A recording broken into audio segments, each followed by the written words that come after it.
నమస్తే, welcome to Shri media. నేను మీ విష్ణుప్రియ. మనం ప్రతి నెల మాస ఫలితాలు తెలుసుకుంటూ ఉన్నాం. ఇప్పుడు కూడా ఏప్రిల్ నెల మాస ఫలితాలు తెలుసుకుందాం. మన 12 రాశుల వాళ్ళకి ఏప్రిల్ నెలలో ఎలా ఉండబోతుందో తెలుసుకుందాం. అన్ని నెలల కంటే కూడా ఏప్రిల్ నెల విశేషమని చెప్పాలి. ఎందుకు? ఉగాది వస్తుంది కదా, క్రోధినామ సంవత్సరం మొదలవుతుంది.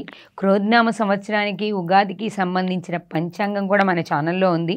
మీరు ఆ పంచాంగ శ్రవణాన్ని కూడా చూడండి. దాని లింక్స్ కూడా కిందిస్తాం. అలాగే ఇప్పుడు ఏప్రిల్ నెల యొక్క మాస ఫలితాలు తెలుసుకోబోతున్నాం. మనతో పాటు ఉన్నారు గురువు గారు రవీంద్రనాథ్ సిద్ధాంతి గారు, వాస్తు జ్యోతిష్య పండితులు. చాలా వీడియోస్ చేశాం గురువు గారితో. ఇప్పుడు మాత్రం మన ప్రేక్షకుల కోసం ఏప్రిల్ నెల మాస ఫలితాలు 12 రాశుల వాళ్ళకి ఎలా ఉందో గురువు గారి మాటల ద్వారా తెలుసుకుందాం. నమస్తే గురువుగారు. నమస్కారం తల్లి. మీరు ఇప్పటివరకు ఉగాది పంచాంగం చెప్పారు, చాలా విషయాలు చెప్పారు మన ప్రేక్షకుల కోసం. ఇప్పుడు మనం ఏప్రిల్ నెలలో మాస ఫలితాలు, మనం ఇంతకుముందు చెప్పుకున్నట్టు మనకి 12 రాశులు ఉన్నాయి కదా, ఈ 12 రాశుల వాళ్ళకి మాస ఫలితాలు అనేవి వేరుగా ఉంటాయి కదా గురుగారు. ప్రతి మాసంలోనూ ఫలితాలు మారుతూ ఉంటాయి కదా. ఇప్పుడు మనం ఏప్రిల్ నెల వాటి గురించి తెలుసుకుందామా గురుగారు? దైవ ప్రార్థనతో తప్పకుండా గురుగారు. నారాయణ సమారంభం నారాయణ సమారంభం శంకరాచార్య మధ్యమాం అస్మదాచార్య పర్యంతాం వందే గురు పరంపరాం వందే గురు పరంపరాం. వాగర్థావివ సంపృక్తౌ వాగర్థ ప్రతిపత్తయే జగతః పితరౌ వందే పార్వతీ పరమేశ్వరౌ. ఓం సద్గురుభ్యో నమో నమః. మేషరాశి ఫలితాలు క్రోధినామ సంవత్సర వసంత ఋతువు. అయితే ఋతువునాం కుసుమాకర అంటాడు భగవద్గీతలో 10వ అధ్యాయం 35వ శ్లోకం. బృహత్తాంన సామ్నాం గాయత్రి ఛందసామహం, ఛందస్సుల్లో గాయత్రిని, మాసానాం మార్గశీర్షో అహం, నెలల్లో మార్గశీర్షాన్ని, ఋతువునాం కుసుమాకర, ఋతువుల్లో వసంత ఋతువును నేనే. ఇది వసంత ఋతువు, మన ఉగాది కాలం వసంత ఋతువు కాబట్టి ఈ యొక్క వసంత ఋతువులో అంటే మొట్టమొదటి ఫలితాలుగా భావించవాలి అంటే మన తెలుగునాట. కాబట్టి మేషరాశి వారి ఫలితాలను కనుక మనం గమనించినట్లయితే వారి గ్రహాలు మేషంలో గురువు రవి ఎక్కువగా సంచరించేటువంటి అవకాశం ఉంది. అంటే బుధుడు మీనంలో కొన్ని రోజులు, మళ్ళీ మేషంలోకి వచ్చిన తర్వాత మళ్ళీ 8వ తారీఖు నాడు తిరిగి అంటే ఉగాది వరకు మళ్ళీ తిరిగి మేషంలోకి వస్తాడు. ఓకే. అట్లాగే కేతు అనే గ్రహము కన్యారాశిలో ఉంటుంది. అలాగే కుజుడు శని ఇద్దరు కూడా ఇంతకుముందు మనం చెప్పుకున్నాం కుంభరాశిలో ఉన్నారు. తర్వాత రాహు రవి తర్వాత శుక్రుడు వీరు మీనరాశిలో ఉన్నారు.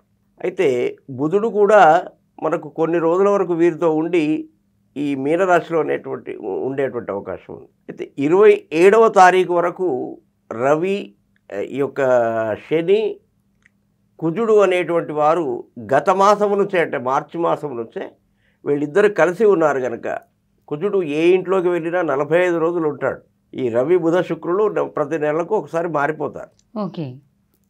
దానివల్ల అంటే ఏప్రిల్ 28 వరకు దాదాపుగా ఒక మన తెలుగునాట అనే కాకుండా ప్రపంచమంతా కూడా కొంత యుద్ధ వాతావరణం లాగానే ఉంటుంది అని చెప్పుకోవచ్చు ఈ ఏప్రిల్ నెల 28 వరకు. అలాగే ముఖ్యంగా మేషరాశి వారికి గురించి మనం ఆలోచించినట్లయితే మేషరాశికి అధిపతి అయినటువంటి కుజుడు శత్రువు అయినటువంటి శనితో కుంభరాశిలో ఉన్నాడు. అంటే కొంత అసంతృప్తికరంగా ఉండేటువంటి సూచనలు కలుగజేస్తుంది మేషరాశి వారికి. అంటే ఎలాంటి అసంతృప్తి అంటే ఇప్పుడు ఉదాహరణకి తమ ఒక విధంగా భావిస్తే ఇంకొక విధంగా ఫలితాలు రావడం, ఇంట్లో ఏవైనా నూతన వేడుకలు తర్వాత గృహప్రవేశాలు జరిగే అవకాశాలు కూడా ఉన్నాయి దీంతో పాటుగా. ఎందుకంటే లగ్నంలో గురువు ఉన్నాడు కనుక, లగ్నాత్తు గురువు 1వ ఇంట్లో ఉంటే సువర్ణమూర్తి కనుక శుభకార్యాలను చేయిస్తాడు. పెళ్ళిళ్ళు కూడా జరిగే అవకాశాలు ఉన్నాయి. తర్వాత ఈ బారసాల లాంటివి అంటే పిల్లలు పుట్టి 21 రోజులు జరగడం అట్లాంటి మొత్తానికి శుభకార్యాలు జరిగి బంధువులు ఇంటికి రావడం మాత్రం ఖాయం మేషరాశి వారికి ఈ నెలలో తప్పకుండా అది. అయితే దానివల్ల ఏమవుతుందంటే కొంత అనారోగ్యం అంటే బంధువులు రాకడతో కొన్ని పనులు ఎక్కువయ్యి కొంచెం అనారోగ్యం కూడా మొదటి వారంలో కొంత అనారోగ్యం ఎక్కువగా దెబ్బతినే అవకాశం ఉంది. ఆరోగ్యం పట్ల చాలా జాగ్రత్త వహించాలి. ముఖ్యంగా కీళ్ళకు సంబంధించినటువంటి, ఎందుకంటే శని బొక్కలకు ఎముకలకు కీళ్ళ కారకుడు కాబట్టి ఎముకలు కీళ్ళకు సంబంధించినటువంటి నొప్పులకు కూడా కారకుడు కాబట్టి వాటికి సంబంధించినటువంటి మాత్రలు అవి కొంచెం వేసుకోవాలి లేదా వైద్యుని సంప్రదించాలి ఎక్కువైనట్టయితే. తద్వారా వచ్చినటువంటి వారితో ఎవరితోనైనా ఆకస్మిక కలహం జరిగే అవకాశం ఉంది కనుక కొంత వాగ్ధోరణిని అదుపులో చేసుకోవడం ఎందుకైనా మంచిది. ఈ ఇబ్బందులు గొడవలు రాకుండా ఉండడం అయితే వచ్చే ప్రయత్నం చేస్తాయి. ఎందుకంటే బుద్ధి కర్మానుసారిని కర్మను అనుసరిస్తూ ఉంటుంది. అయ్యో నేను అనుకోలేదు, ఆ ఒక్క క్షణం ఊరుకుంటే బాగుండేది అని తర్వాత అనిపిస్తుంది. కానీ ఆ క్షణం ఊరుకోము, గ్రహాల యొక్క సంచారం అలా పనిచేస్తుంది మానవునిపై.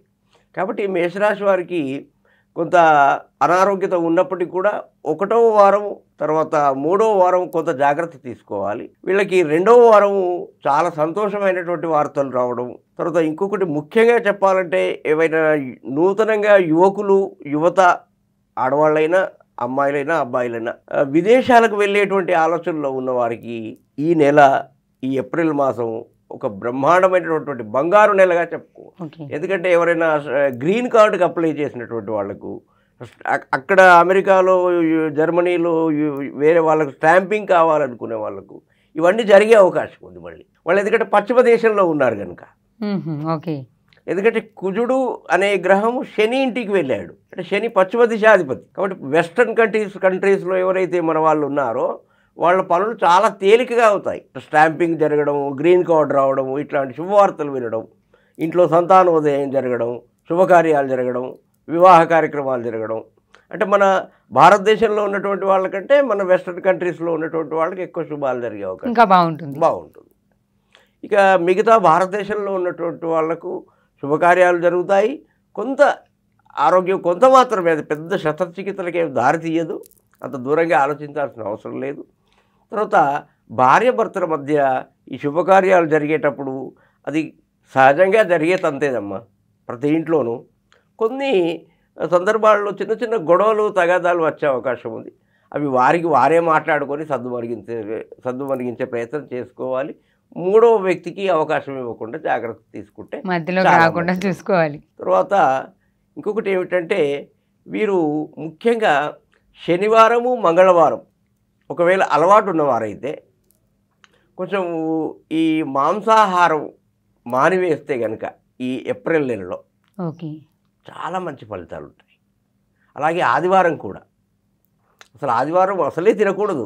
వాస్తవంగా గురుగారు ఈ విషయం అడగాలి. ఇప్పుడు మేషరాశి మధ్యలో అయినా కానీ చాలామంది సహజంగా ఆదివారం మాంసాహారం తింటారు. అసలు ఆదివారం మాంసాహారం తినచ్చా? అసలే తినకూడదు. ఎందుకంటే సూర్యాష్టకంలో చెప్పారు కదా, స్త్రీ తైల మధు మాంసేన యో త్యజంతి రవేర్దినే. 4 దూరం అంటే తలకు నూనె కూడా రాసుకోకూడదు. క్షవరం చేయించుకోవచ్చు కానీ తలకు నూనె రాయరాదు. ఆదివారం రోజు తలకి నూనె పెట్టుకోకూడదు, తలపై నుంచి స్నానం చేయరాదు, తల స్నానం చేయకూడదు, మద్యం ముట్టరాదు, మద్యం తీసుకోకూడదు, కొంచెం సంసారానికి దూరంగా ఉండాలి. తర్వాత అలాగే మాంసం ముట్టకూడదు. వాస్తవంగా ఆదివారం ఇవేం చేయకూడదు. అయితే ఎందుకు ఇలా చేశారంటే బ్రిటిష్ వాళ్ళ పరిపాలన జరిగినప్పుడు ఏం చేశారంటే వాళ్లకు ఆదివారం సెలవు దినం కనుక అదే సెలవు దినంగా మారిపోయింది. అలాగే అది సెలవు అవడం వల్ల మాంసాహారం తినడానికి అదో ప్రత్యేకమైన రోజు అయిపోయింది. ఒకప్పుడైతే అసలు మాంసాహారం అనేది చాలా మట్టుకు అంటే 100కి 10% తినేవాళ్ళేమో. అంటే కొంచెం అప్పుడు కులాలు అవి ఎక్కువగా ఉండేవి, చిన్న జాతులు అనేవి ఉండేవి కదా. ఇప్పుడు అందరూ సమానంగా ఉంటున్నారు. రెస్టారెంట్లోకి వెళ్ళి అందరూ ఎవరు ఏం క్యాస్టో ఏమీ అర్థం కావడం లేదు, అవన్నీ వెళ్ళిపోయి సంతోషమే, సమాన భావం. కానీ ఈ మాంసం తినడం వల్ల ఏమిటి లాభం ఏమిటి అంటే రాక్షసత్వం పెరుగుతుంది మానవుల్లో. ఇప్పుడు మన ఇంటికి ఒక బంధువు వచ్చాడు, మధ్యాహ్నం చక్కగా ఏదైనా పప్పు వేసి కాస్త పెరుగు, ఇన్ని అప్పడాలు, 2 పచ్చళ్ళు వేయండి, చారు వేసి మంచి భోజనం పెట్టండి, హాయిగా తిని కాసేపు కునుకు తీసి ప్రశాంతంగా ఉంటాడు. అదే రాత్రి అయ్యాక ఓ పావుసేరు మాంసం, ఓ పావుసేరు మందు, మద్యం వాడికి తెచ్చిపెట్టండి, వాడు ఎలా మారిపోతాడు అంతే. అది లోపలికి వెళ్ళిందంటే వీడు బ్రహ్మాండం బద్దలు మొత్తం ప్రపంచమంతా నేనే తయారు చేశానంటాడు. నేను లేకపోతే ఆ కార్యం జరిగేదే కాదు అంటాడు. అంటే ముఖ్యంగా ఏం చేస్తాయంటే మన ఏవైతే సెల్స్ ఉన్నాయో, అణువులు ఉన్నాయో శరీరంలో, వాటిని ముఖ్యంగా బుద్ధి కణాలను నాశనం చేస్తాయి. అంటే ఆలోచన విధానంలో మార్పు వచ్చి అప్పుడు ఈ నేరాలు, ఘోరాలు, తప్పులు ఎక్కువగా జరిగేది ఈ మద్యం తీసుకున్న తర్వాతే జరుగుతాయి. తర్వాత ఇంకొకటి ఏమిటంటే ఈ మాంసం ద్వారా ఏమవుతుందంటే మెదడుకి జ్ఞాపక శక్తి ఉండకుండా చేస్తుంది. మరి అది ఆరోగ్యానికి మంచిదని చెప్తుంటారు. ఆరోగ్యానికి మంచిది అంటే ఇక అంటే ఇప్పుడు ఉదాహరణకి దొడ్డు చిక్కుడు ఉంటుందమ్మా, దాంట్లో మాంసంలో ఎంతైతే ఉందో అంతకంటే ప్రోటీన్స్ లెవెల్స్ ఈ దొడ్డు చిక్కుడులో ఉంది. మరి అది ఇష్టంగా తినరు, ఎందుకంటే అది మనకు నాలుక ఎంత అమ్మా, 5 ఇంచులు, 4 ఇంచులు, 3 ఇంచులు, ఈ 3 ఇంచులు 4 ఇంచుల నాలుక తృప్తి కోసం, రుచి తృప్తి కోసం కేవలం గొంతు జారిందంటే కథం అది నిగ్రహించుకోలేక రుచికి అలవాటు పడి శరీరాన్ని దుర్బలత్వం చేసుకొని అనేకమైనటువంటి రోగాల పాలై లక్షలు వేలు ఆసుపత్రుల పాలవుతున్నాయి. కాబట్టి ఈ మాంసం అనేది వీలైనంత వరకు దూరం పెట్టుకోవడం చాలా మంచిది, ఈ మద్యం, మాంసం ఇలాంటివి. సరే, ఇప్పుడు కొంచెం చూస్తున్నటువంటి ప్రేక్షకులకు నా మీద కోపం వచ్చే ఉంటుంది, అది సహజమే. కానీ నిజానికి మాత్రం తినకూడదు. ఎందుకంటే జ్ఞాపకశక్తి రచిస్తుంది, తర్వాత ఆరోగ్య పటుత్వం దెబ్బతింటుంది, జ్ఞాపకశక్తి కోల్పోతాడు, బుద్ధి కోల్పోతాడు. తర్వాత తెల్లారంటాడు నేనెందుకు తిట్టాను అంటాడు. వ్యక్తి మంచివాడే కానీ జ్ఞానం పోతుంది. కాబట్టి ఈ ఏప్రిల్ నెలంతా కూడా మేషరాశి వారికి ఒక రకంగా చెప్పాలంటే 1, 2 కాస్త బాధలు ఉన్నప్పటికీ దాదాపు చాలా మంచి ఫలితాలే ఉన్నట్టుగా చెప్పుకోవచ్చు.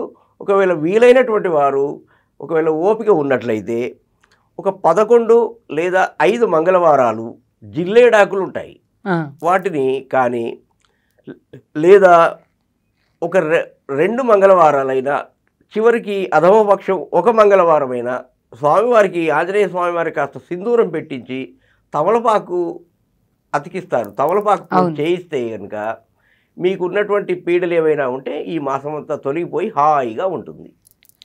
ఈ చిన్న చిట్కా, ఇది పెద్ద ఖర్చు అయ్యేదేం కాదు, మహా అంటే ఒక 100-200లో అయిపోద్ది. సొంతంగా కూడా చేసుకోవచ్చు. ఎవరైనా ఆంజనేయ స్వామి విగ్రహం కనుక మనకు అందుబాటులో ఉంటే మనం సొంతంగా వెళ్ళి సింధూరం పెట్టేసి స్వామివారికి అగరత్తులు వెలిగించి ఒక టెంకాయ కొట్టి ఈ తమలపాకులు అతికించడం, ఇది ఒక ఆనవాయితీగా వస్తుందమ్మా.